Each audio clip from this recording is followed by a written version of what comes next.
اس زندگی دینے والے نے ہمیں اپنی زندگی کو گزارنے کے لیے اس نے ہمیں ایک کتاب دی قرآن کی شکل میں، اور اس نے ایک سکھانے والا دیا، ایک معلم دیا۔ قرآن کو بھی آپ اپنی مرضی کے مطابق نہیں سمجھ سکتے، اس کتاب کو پڑھانے والا، اس کتاب کو سمجھانے والا دیا جناب محمد رسول اللہ صلی اللہ علیہ وسلم۔ اور 12 بجے رات کے اور اس سے بھی زیادہ ٹائم تک آپ نے لوگوں کو سنا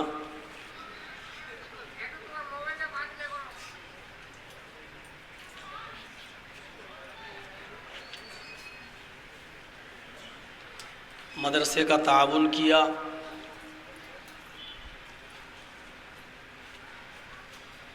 اللہ رب العالمین آپ کے بیٹھنے کو قبول فرمائے۔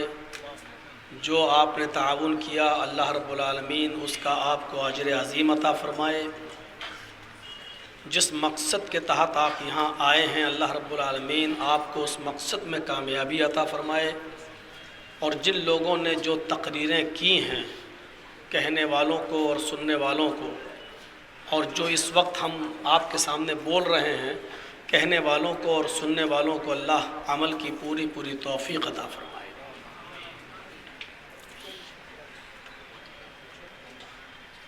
اللہ رب العالمین نے ہمیں اور آپ کو اس دنیا کے اندر پیدا کیا اور اپنی ایک عظیم نعمت زندگی سے ہمیں اور آپ کو نوازا۔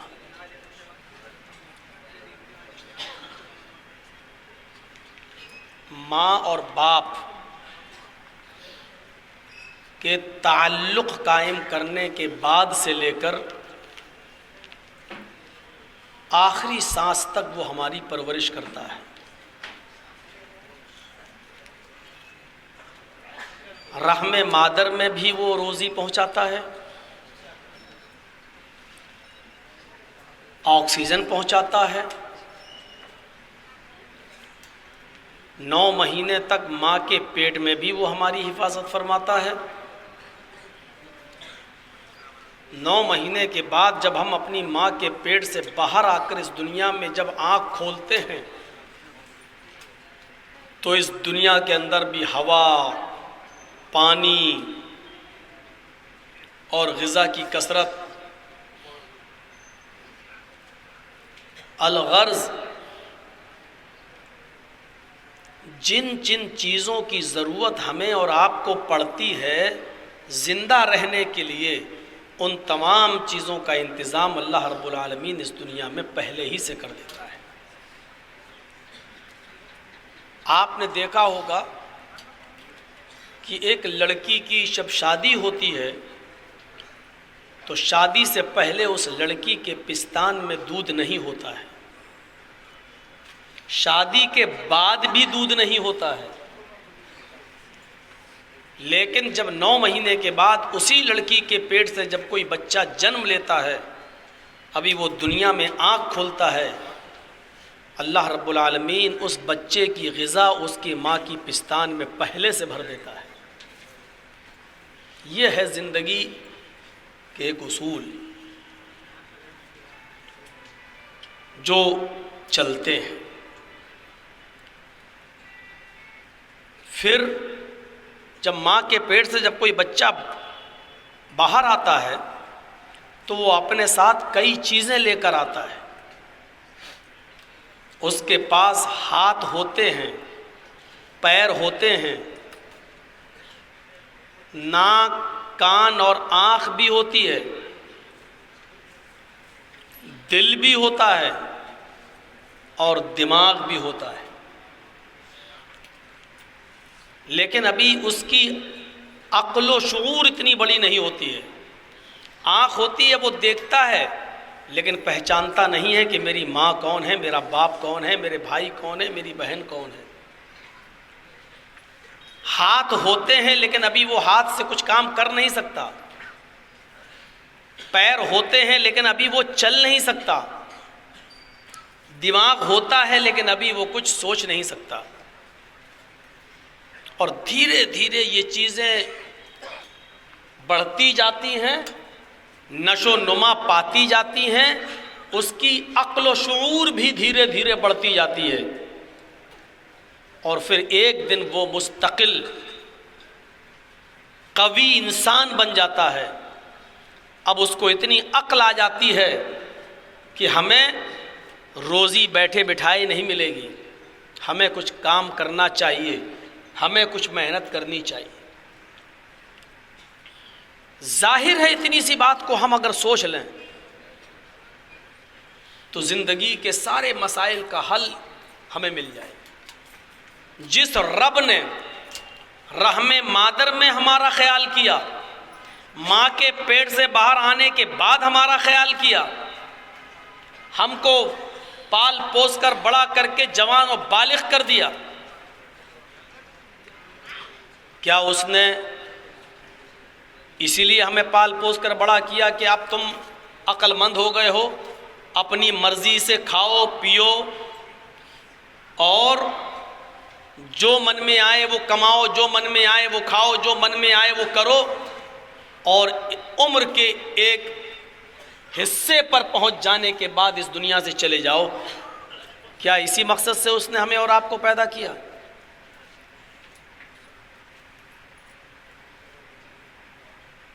آپ نے ایک موٹر سائیکل خریدی ہوگی، 4 ویلر آپ نے خریدی ہوگی، آپ کے پاس پیسہ ہے، دولت ہے، بڑے بزنس مین ہیں، 10 لاکھ 12 لاکھ روپے کی آپ نے سوئفٹ خرید لی، گاڑی کے مالک ہیں آپ، لیکن گاڑی چلانا نہیں جانتے ہیں آپ، تو یہ گاڑی آپ کے کس کام کی ہے؟ آپ کے پاس زندگی ہے، آپ بیٹھے ہیں یہاں پر، جو یہ چپل اٹھا کے اڑ رہے ہیں وہ بھی یہاں بیٹھے تھے، اب جا رہے ہیں، اٹھ رہے ہیں، بیٹھ رہے ہیں، یہ سب آپ کر رہے ہیں یہاں پر۔ یہ یوٹیوب چینل والے بھی اپنی حرکتیں کر رہے ہیں یہاں پر، رات کے 12:30 بجے تک ابھی ان کی سیٹنگ صحیح نہیں ہو پائی۔ یہ زندگی ہے ہماری جو ہم کر رہے ہیں، سب ہم زندگی کے مالک ہیں، لیکن زندگی کیسے گزاری جائے یہ ہمیں پتہ نہیں ہے۔ 10 لاکھ کی 12 لاکھ کی ہم نے گاڑی خرید لی، گاڑی کے مالک ہیں ہم، لیکن گاڑی چلانا نہیں جانتے۔ جرجیت صاحب نے 10 لاکھ روپے کی گاڑی خریدی، چلانا جانتے نہیں، بیٹھ گئے، ایکسیلیٹر پر بھی پیر صحیح سے جمتا نہیں ہے، تھوکے سے دب گیا، تیز بھاگی اور ٹھک گئی۔ صاحب میری گاڑی تھی، میں اس کا مالک تھا گاڑی کا، لیکن گاڑی ہم ہی سے کنٹرول نہیں ہو پا رہی ہے۔ کیوں؟ اس لیے کہ گاڑی ہم نے خریدی ضرور ہے، لیکن گاڑی والے نے گاڑی بیچتے وقت ایک کتاب اس نے دی تھی، اور اس کتاب کے اندر اس گاڑی کے چلانے کے نیم اور اس کے اصول لکھے ہوئے تھے، اور اس میں یہ وارننگ تھی کہ ہمارے بتائے ہوئے اصولوں پر گاڑی چلاؤ گے تو گاڑی چلے گی، ورنہ یہی گاڑی تمہارے لیے وبال جان بن جائے گی۔ پہلے گیئر میں گاڑی کو اٹھانا ہے، دوسرے گیئر میں ایسے چلانا ہے، تیسرے گیئر میں ایسے چلانا ہے، ریڈ سگنل ہو تو روکنا ہے، گرین سگنل ہو تو آگے بڑھنا ہے۔ گاڑی چلانے کے سارے اصول اور ضابطے اس کتاب کے اندر لکھے ہیں، لیکن ہم نے کتاب کھول کے بھی نہیں دیکھی، یہ سوچ کر کہ کیا گاڑی تو ہماری ہے، ہم اس کے مالک ہیں، ہم جیسے چاہیں گے ویسے چلائیں گے۔ تو میرے بھائیوں، یہ گاڑی نہیں چل سکتی ہے، یہ گاڑی آپ کے لیے مصیبت بن جائے گی۔ جرجیت صاحب نے 1.5-2 لاکھ روپے کی پسٹل خرید لی ہے، بندوق خرید لی ہے، رائفل خریدی ہے شکار کرنے کے لیے۔ اب جرجیت صاحب سمجھ رہے ہیں میں تو رائفل کا مالک ہوں، جیسے چاہوں ویسے چلاؤں گا۔ چلانا جانتے نہیں ہیں رائفل. شکار سامنے گزر رہا ہے, تان لی اس کے اوپر بندوق, لیکن جو حصہ سینے پر رکھنا چاہیے تھا, کاندھے پر جو حصہ سینے پر سٹانا چاہیے تھا, اس کو تو ہم نے شکار کی طرف کر لیا, اور جو حصہ شکار کی طرف ہونا چاہیے تھا اس کو ہم نے اپنے سینے کی طرف کر لیا, اور چلا دی گھوڑی, دبا دی گھوڑی. شکار مرے گا یا آپ مریں گے؟ رائفل تو خرید لی ہم نے 1.5 لاکھ روپے کی, 2 لاکھ روپے کی, لیکن چلانا جانتے نہیں.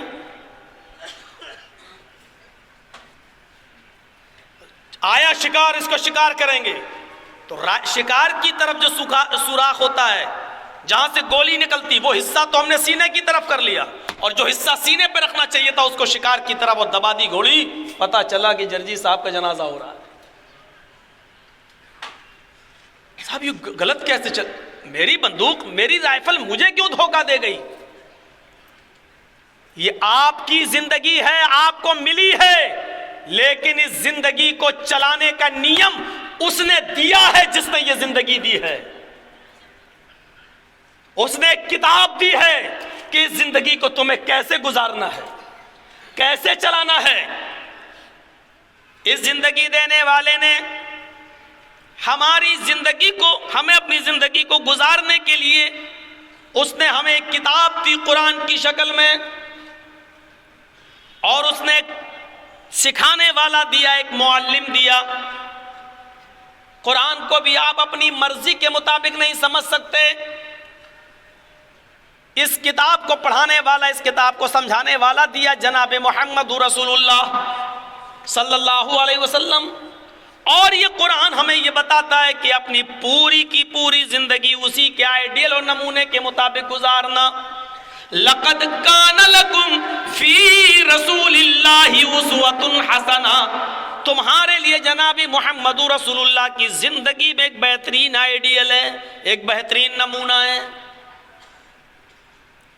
قیامت کے دن ہم یہ نہیں دیکھیں گے تم نے اوپر نیت باندھی یا نیچے باندھی, ہم یہ نہیں دیکھیں گے کہ تم نے تراویح 8 پڑھی ہیں یا 20 پڑھی ہیں, ہم یہ نہیں دیکھیں گے کہ تم نے ظہر میں 10 رکعتیں پڑھی ہیں 12. ہم تو یہ دیکھیں گے کہ تمہاری نماز اس طریقے کے مطابق ہے یا نہیں جو طریقہ جناب محمد رسول اللہ صلی اللہ علیہ وسلم نے تمہیں دیا ہے, کیونکہ ہم نے آئیڈیل اور نمونہ بنایا ہے محمد رسول اللہ صلی اللہ علیہ وسلم کی زندگی کو. اسی لیے میرے بھائیوں, آدم سے لے کر محمد الرسول اللہ صلی اللہ علیہ وسلم تک جتنے بھی پیغمبر آئے, جتنے بھی نبی آئے, ان کو بھیجا ہی اس لیے گیا کہ اللہ نے جو زندگی دی ہے اس کو گزارا کیسے جائے. اس وقت اور اس حالات میں جیسی ضرورت پڑتی تھی ان حالات کے مطابق انبیاء کرام آیا کرتے تھے اور اپنی قوم کو زندگی گزارنے کے طریقے بتایا کرتے تھے کہ تمہارا مالک, تمہارا پروردگار اس طریقے سے زندگی تمہاری چاہتا ہے, اس طرح گزارو. گھر میں کس طرح گزارو, پڑوسیوں کے ساتھ کس طرح گزارو, جانوروں کے ساتھ کس طرح گزارو, رشتہ داروں کے ساتھ کس طرح گزارو, غیر مسلموں کے ساتھ کس طرح گزارو, رات کس طرح گزارو, دن کس طرح گزارو. آدم سے لے کر محمد رسول اللہ صلی اللہ علیہ وسلم تک. اور اسی لیے آپ اصول دیکھیں گے, ضابطہ دیکھیں گے تو ایک ضابطہ کہیں نہیں بدلتا ہے.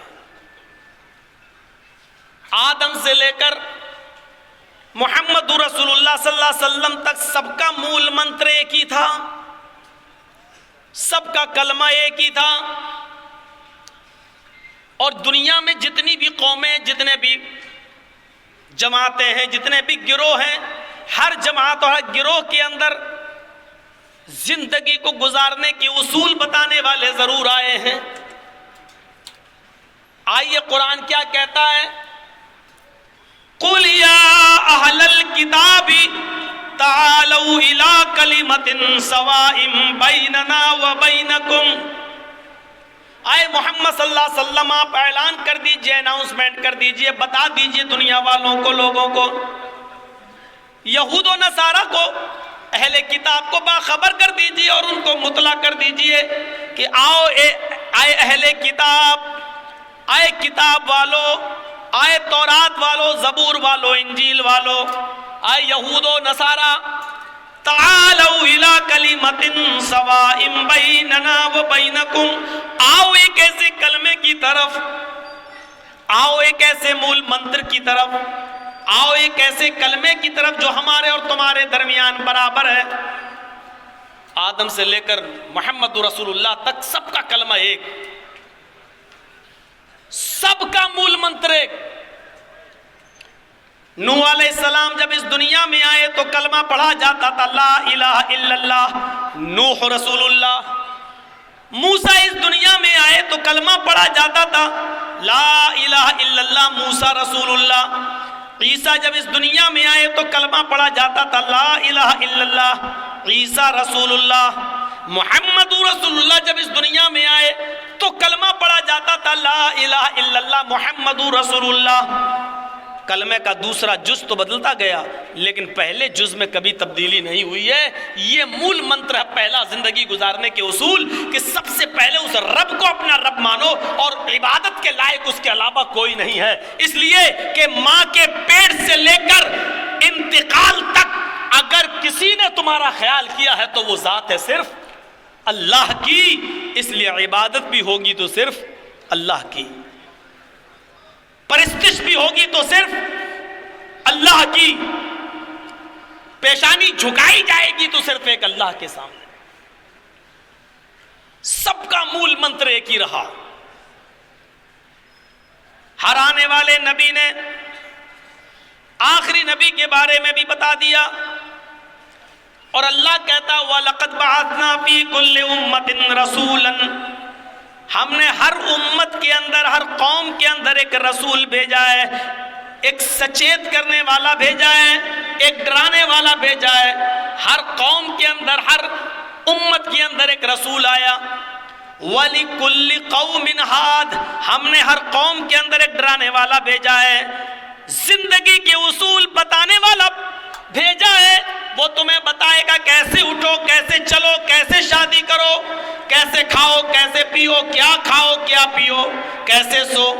یہ ساری چیزیں تم اپنی مرضی کے مطابق نہیں کر سکتے ہو، جس نے زندگی دی ہے اس زندگی دینے والے کی مرضی کے مطابق ہوں گی۔ اور اللہ رب العالمین یہ سکھانے کے لیے انبیاء کرام اور پیغمبروں کو اس دنیا میں بھیجتا رہا ہے، اور اس سلسلے کی آخری کڑی ختم ہو جاتی ہے جناب محمد رسول اللہ صلی اللہ علیہ وسلم کی اوپر۔ ایسے کرو، یہ بتائیں گے، ان کے مطابق زندگی گزارو، کیونکہ ان کو میں نے بھیجا ہے زندگی کے اصول بتانے کے لیے، زندگی کے ضابطے بتانے کے لیے۔ اسی لیے آپ دیکھ جائیے ہندو دھرم کے اندر 18 پران ہیں، 18 پران، ان میں 3 پران بڑے مشہور ہیں، شریمد بھاگوت مہان پران، کلکی پران اور بھوشیہ پران۔ کلکی پران اور بھاگوت پران کے مطابق اس وشو میں، اس دنیا میں 64,000 نبی آئے ہیں۔ کتنے؟ 64,000، 64,000 نبی آئے ہیں۔ اور ہمارے یہاں بہت سے علماء سے سنا ہوگا، مولویوں سے، کہتے کم و بیش 1,24,000۔ تو اس سے اندازہ لگتا ہے کہ نبیوں کی بہت زیادہ تعداد ہمارے یہاں پر بھی ہے، اور نبیوں کی بہت زیادہ تعداد کا ثبوت ان کے یہاں پر بھی ہے۔ لیکن مین چیز یہ ہے کہ 24 جو نبی آئے ہیں، 24 ویدوں میں، پرانوں میں، وہ بڑے نبی بتائے گئے ہیں، اور وہی 24 نبی قرآن میں بھی آئے ہیں۔ ویدوں میں 25ویں نبی کو سب سے بڑا نبی بتایا گیا ہے، قرآن میں بھی 25 نبیوں کا ذکر ہے، یعنی 25ویں نبی سب سے لاسٹ میں، آخر میں آئیں گے۔ 25 نبیوں کا نام ویدوں میں اور 25 نبیوں کا نام قرآن میں، لیکن لاسٹ میں اور انت میں جو آئیں گے ان کا نام ویدوں میں کیا آتا ہے اور ہمارے ہاں اس کا نام کیا آتا ہے، یہ چیز دیکھنے کے لائق ہے۔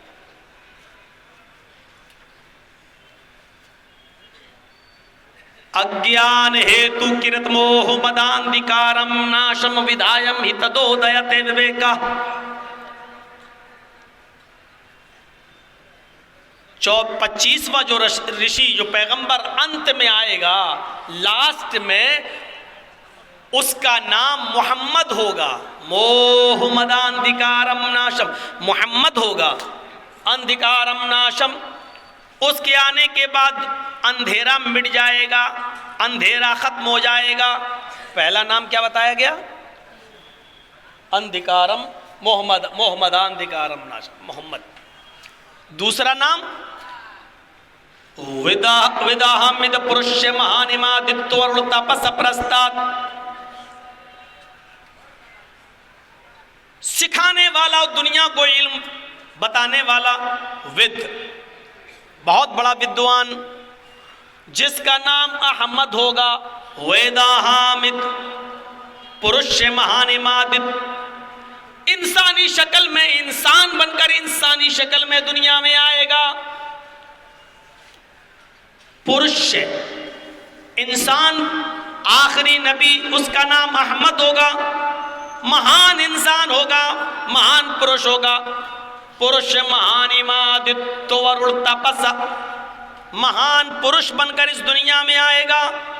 جب وہ اس دنیا میں آ جائے تو اسی کی کٹیا میں چلے جانا، اس کا نام احمد ہوگا۔ دوسرا نام کیا بتایا گیا؟ احمد۔ پہلا نام محمد، دوسرا نام ویدوں میں کیا بتایا گیا؟ احمد۔ تیسرا نام تتھستو شمبھل گرام، سو تو سوا جیو جاتا ہے، وہ شمبھل گرام میں آئے گا، یعنی مکے میں۔ سو تو سوا جیو جاتے ہیں، اونچی جگہ پر کھڑے ہو کر لوگوں کو بھاشن دے گا، لوگوں کو سنائے گا، اچھی باتیں بتائے گا، یعنی ممبر پر کھڑے ہو کر لوگوں کو خطبہ دے گا۔ اونچی جگہ پر کھڑے ہونے کا مطلب ممبر پر کھڑے ہو کر لوگوں کو خطبہ دے گا، اچھی باتیں سنائے گا۔ منگلاچاریہ بہلا پاپتا وپججتا، اس کے آنے کے بعد نیکیوں کے کام ہونا شروع ہو جائیں گے اور وہ پاپ تاپ کو مٹا دے گا۔ پاپتا وپججتا، وہ گناہوں کا مٹانے والا ہوگا۔ تیسرا نام گناہوں کا مٹانے والا۔ اللہ کے نبی نے اپنے جو نام بتائے، مسلم شریف کی حدیث پڑھیے، اللہ کے نبی کہتے ہیں ان لی اسماء، میرے چند نام ہیں، انا محمد، میرا ایک نام محمد ہے، وانا احمد، اور میرا ایک نام احمد ہے، میرا ایک نام محمد ہے، میرا ایک نام احمد ہے، وانا الماحی، اور میرا ایک نام ماحی، مٹانے والا، یمحو اللہ بی الکفر، اللہ میرے ذریعے کفر کو مٹائے گا، میرا ایک نام کفر کو مٹانے والا، گناہوں کو مٹانے والا بھی ہے۔ ویدوں میں جو نام بتائے گئے ہیں وہ نام حدیث میں بھی اللہ کے نبی بتا رہے ہیں کہ میرے یہ نام ہیں، میرے یہ نام ہیں۔ اب آپ دیکھیے، کلمہ سب کا ایک، ابھی تو میں نے موسیٰ عیسیٰ کا نوح کا کلمہ بتایا، اتھرو وید کا 20واں کانڈ پڑھیں گے تو ہندو بھائیوں کا بھی یہی کلمہ ہے، لا الہ ہرن پاپن الا اللہ پرم پدم، توئم جو چاہن سورگ تو جپے نام محمدم۔ پنڈت مرنے سے پہلے اپنے بیٹے سے کہتا ہے، ہائے میرے بیٹے، ہائے میرے پتر، ان کہیں پڑھ لینا، مرنے سے پہلے یہ ورڈ پڑھ لینا، لا الہ ہرن پاپن۔ جب تو لا الہ پڑھ لے گا تو تیرے پاپ ہرن ہو جائیں گے۔ لا الہ ہرن پاپن الا اللہ پرم پدم، لا الہ الا اللہ پڑھ لینا، تیرے سارے پاپ مٹ جائیں گے، تیرے سارے پاپ ختم ہو جائیں گے۔ اللہ کے نبی نے کیا فرمایا؟ ان الاسلام یہدم ما کان قبلہ، اسلام لے آؤ۔ کلمہ پڑھ کر جب کوئی غیر مسلم اسلام لاتا ہے تو کیا کہا اللہ کے نبی نے؟ جب تم کلمہ پڑھو گے، اسلام لاؤ گے، تو اسلام لانے سے پہلے تم نے جتنے بھی گناہ کیے ہیں وہ سارے کے سارے گناہ تمہارے معاف کر دیے جائیں گے، شرط یہ ہے کہ صدق دل سے اسلام قبول کرو۔ ان الاسلام یہدم ما کان قبلہ. یہاں نظر ڈالیے آپ اور دیکھتے جائیے. ہندو دھرم کا بھی یہی کلمہ ہے, لا الہ ہرنے پاپن الا اللہ پرم پدم. لا الہ الا اللہ پڑھ لو, تمہارے سارے پاپ ہرن ہو جائیں گے, سارے پاپ مٹ جائیں گے, سارے گناہ تمہارے ختم ہو جائیں گے. تو ہم جو چاہیں سورگ تو جپے نام محمدم. اور اگر تم سورگ چاہتے ہو, پیراڈائز چاہتے ہو, جنت چاہتے ہو, اگر تم جنت چاہتے ہو, پیراڈائز میں جانا چاہتے ہو, سورگ چاہتے ہو, تو محمد الرسول اللہ کے راستے پر چلنے والے بن جاؤ. تو جپے نام محمدم, محمد رسول اللہ صلی اللہ علیہ وسلم کے حکموں پر چلنے والے, آپ کے اطاعت و فرما برداری کرنے والے بن جاؤ. محمد صاحب کی بات مان کر اس پر عمل کرنے والے بن جاؤ. یہ ہندو بھائیوں کا بھی کلمہ ہے, اور وہ تو آپ نے 50 بار سنا ہوگا, ایکم برہما دتیہ ناستے نناستے کنچن. اس کو میں بول نہیں رہا ہوں کیونکہ 50 بار آپ سن چکے ہوں گے. ایک ہی برہما ہے, اس برہنڈ کا رچیتا اور رچنا کار ایک ہی ہے, دوسرا نہیں ہے, بالکل نہیں ہے ہی نہیں, قطعی نہیں. یہ ساری چیزیں ہمیں بتلا رہی ہیں کہ زندگی جس نے دی ہے وہ ہم سے کیا چاہتا ہے, زندگی کو کس کے اصولوں پر ہمیں چلانا چاہیے. اگر ہم زندگی اپنے منمانے طریقے سے چلا رہے ہیں. ابھی میں کل کلیا چک میں سلطان گنج میں پروگرام تھا, وہاں لوگوں نے بتایا مجھے, اور وہاں تقریر ہوئی. کہا مولوی صاحب یہاں لوگ آئی پی ایل پر سٹا بہت لگاتے ہیں. یہاں ہوتا ہے نہیں ہوتا میں نہیں جانتا ہوں, یہ ہماری زندگی کا حال ہے. یہ مسلمان ہے جو اپنے منمانی طریقے سے زندگی گزارے گا. ابھی آئی پی ایل کا میچ ہوگا, ایک ایک بال پر پیسہ لگے گا, ایک ایک اوور پر پیسہ لگے گا, ایک ایک ٹیم پر پیسہ لگے گا. ایک دن میں یا تو امیر ہو رہے ہیں یا ایک دن میں پوری طریقے سے فرنیچر ہو رہے ہیں. کیا اسی طریقے سے زندگی گزارنے کے اصول بتائے تھے؟ آپ کے علاقے میں تو خیر ہمیں نظر نہیں آیا, آپ ہم سے زیادہ جانتے ہوں گے, لیکن کلیا چک چورنگی پر چلے جائیے, چوراہے پر, تو آپ کو مسلمان لوگ جو رات میں ہماری تقریریں سنتے ہیں, دن میں آپ انہی کو دیکھو کہ وہ لاٹری کے ٹکٹ بیچتے ہوئے اسی چوراہے پر آپ کو ملیں گے.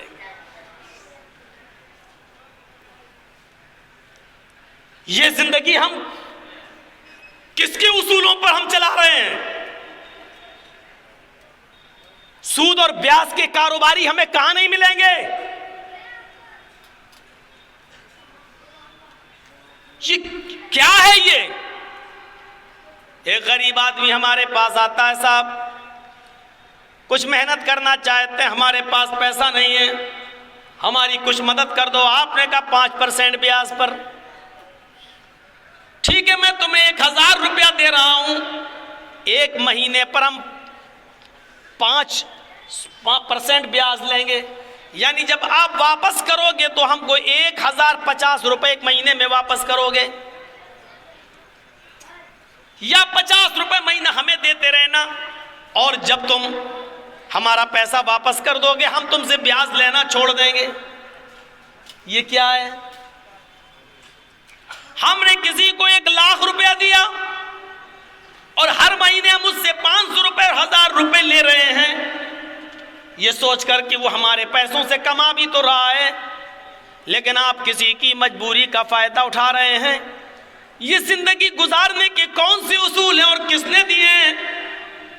ہمارے پیغمبر امام کائنات تو یہ فرماتے ہیں, سنیے, کہ درہم و ربا یاکلہ الرجل وہو یعلم, سود اور بیاج کا 1 درہم, آپ تو ہزاروں روپے وصول کر رہے ہیں, 1 روپیہ 1 درہم بھی اگر آپ نے لیا اور اس کو کھایا, یاکلہ الرجل وہو یعلم, وہ جانتا ہے کہ یہ سود ہے, وہ جانتا ہے کہ یہ بیاج ہے, وہ جانتا ہے کہ ہم نے کسی کو 1,00,000 روپے دیا ہے اور اس نے ہم کو یہ 500 روپے یا 1000 روپے سود کا دیا ہے, اس میں 1 روپیہ بھی اگر آپ نے جان بوجھ کر کھایا اور جانتے ہیں کہ یہ سود کا ہے, تو جانتے ہو یہ کتنا بڑا جرم ہے.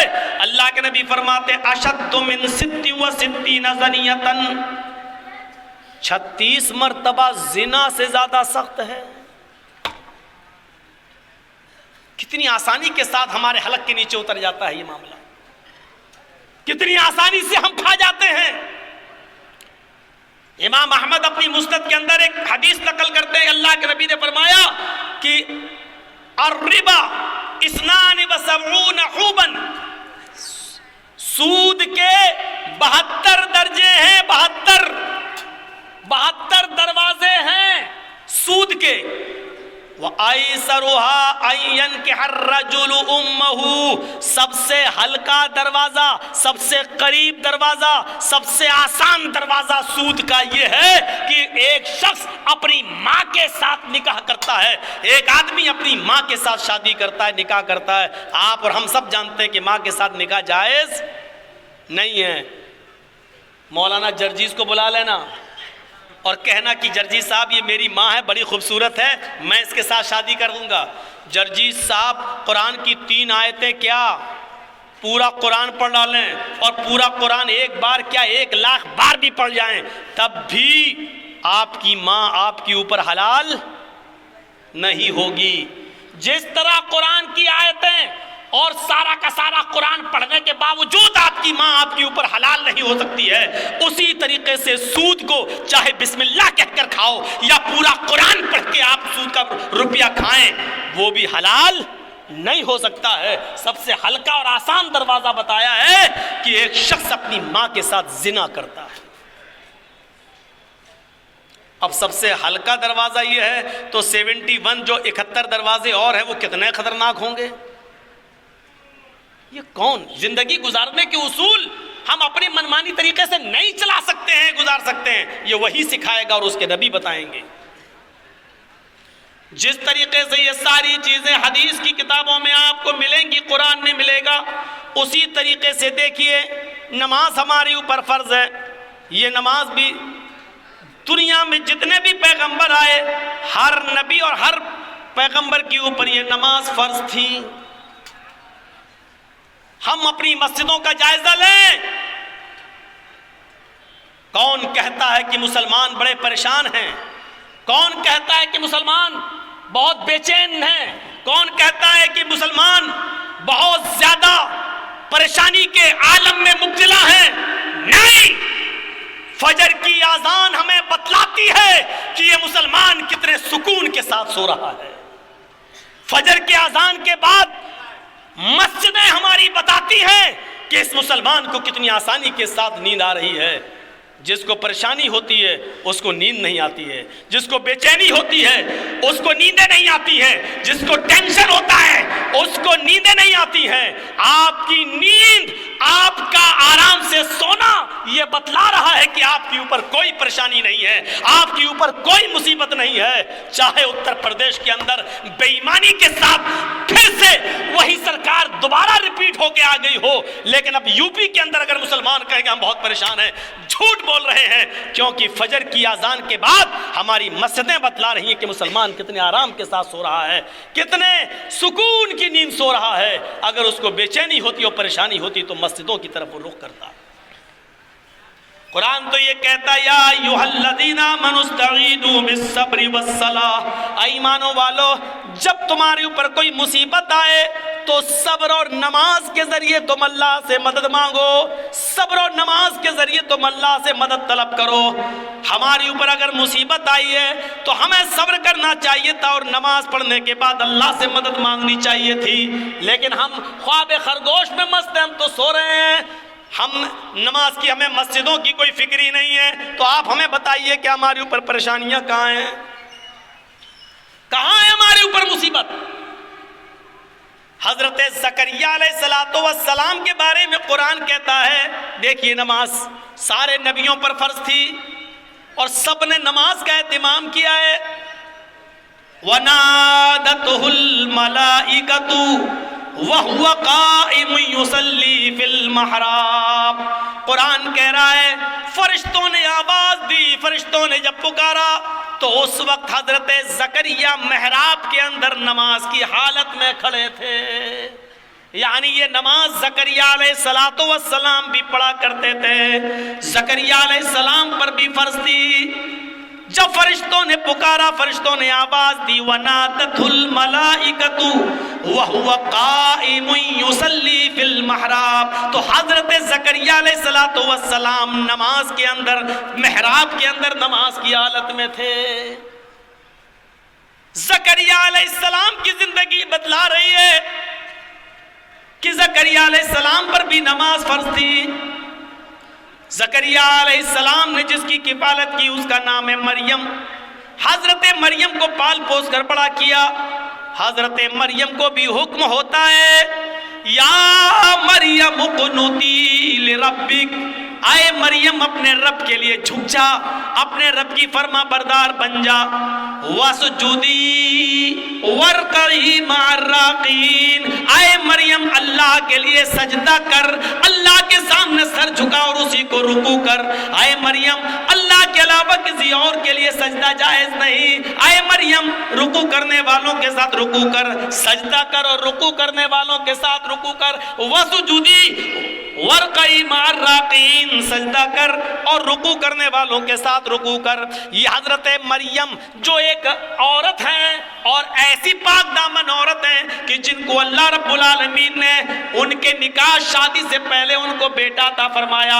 حضرت عیسیٰ ان کے بطن سے پیدا کیا، ان کو کسی مرد نے چھوا بھی نہیں تھا، لیکن اس عورت کو بھی اللہ رب العالمین حکم دے رہا ہے، آئے مریم اپنے رب کی فرما برداری کر، اس کی اطاعت کر، وسجدی اور سجدہ کر، وارکعی مع الراکعین اور رکوع کرنے والوں کے ساتھ رکوع کر۔ حضرت موسیٰ علیہ السلام کو کہا جا رہا ہے، اے موسیٰ سنو، اننی انا اللہ، میں ہی اللہ ہوں، لا الہ الا انا، میرے علاوہ کوئی معبود نہیں۔ موسیٰ کو اللہ رب العالمین کیا کہہ رہا ہے؟ موسیٰ سنو، میں ہی اللہ ہوں،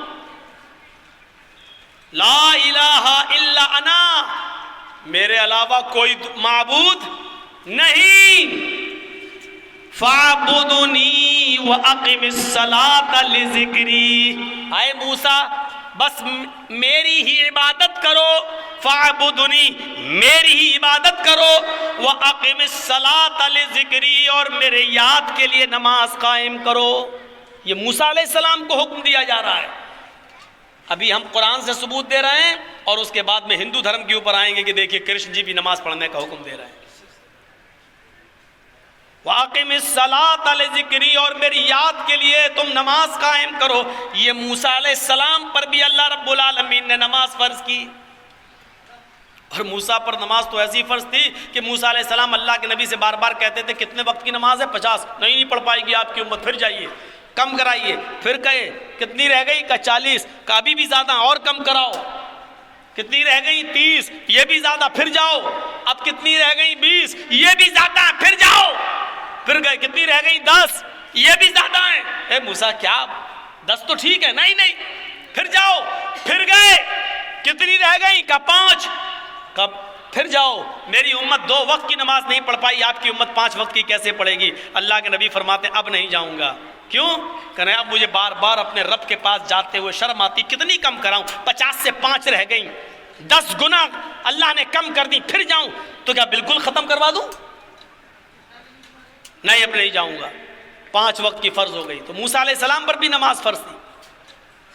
حضرت ابراہیم علیہ السلام کے اوپر بھی یہ نماز فرض تھی۔ جب حضرت ہاجرہ کو اور ان کے پیٹ سے پیدا ہونے والے بچے اسماعیل کو جب حضرت ابراہیم علیہ السلام نے بیابو گیا وادی پہ چھوڑ دیا، غیر ذی زرع وادی میں چھوڑ دیا، ایک بیابان جنگل میں میدان منا میں چھوڑ دیا، اور جب چلے گئے دور گئے تو فرمایا ربنا انی اسکنت من ذریتی بواد غیر ذی زرع عند بیتک المحرم لیقیموا الصلاۃ۔ اے ہمارے رب، اے ہمارے پروردگار، ہم نے اپنی ذریت کو، ہم نے اپنی اولاد کو، ہم نے اپنے بیوی اور بچے کو ایک ایسی بیابان جنگل میں چھوڑ دیا ہے جہاں ان کا کوئی پرسان حال نہیں ہے، جہاں ان کا کوئی دیکھ ریکھ کرنے والا نہیں ہے سوائے تیرے۔